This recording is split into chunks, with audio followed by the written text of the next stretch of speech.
Pendant les vacances, les Olympiens, toujours populaires, se ressourcent avec leurs supporters.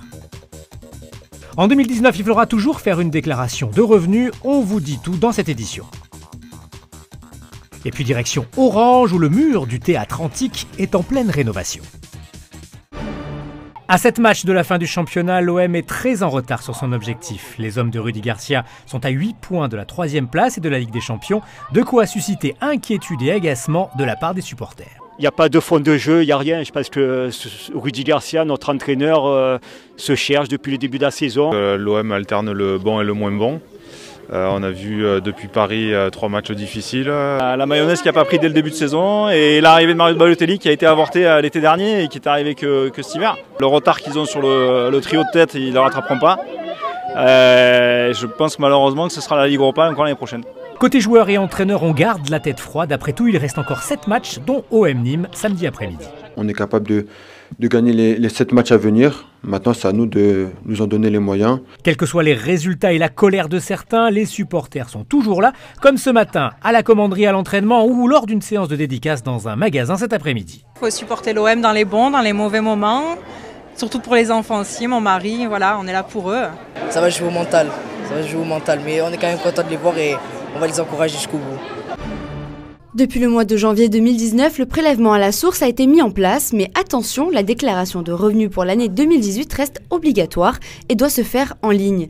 Le dépôt de la déclaration et de la télédéclaration, c'est mieux, reste une obligation puisque effectivement l'ensemble des contribuables français se doivent cette année et comme toujours de déposer leur déclaration de revenus. On met à disposition cette année des ordinateurs en libre service dans nos accueils, dans nos principaux accueils du département des Bouches-du-Rhône pour justement aider, accompagner les usagers à s'approprier la démarche de la déclaration en ligne.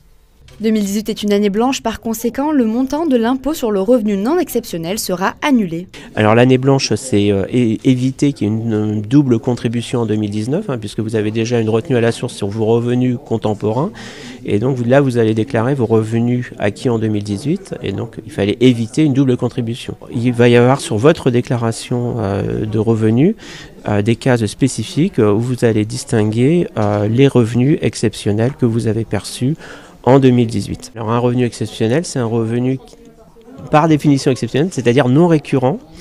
Ça peut être certaines primes, alors pas toutes les primes parce que certaines bénéficieront de l'effacement de l'impôt.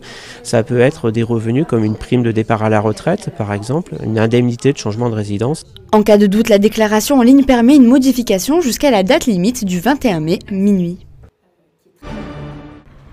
Depuis septembre dernier, le mur du théâtre antique d'Orange est recouvert d'un énorme échafaudage. L'objectif premier est la restauration de la face sud du bâtiment.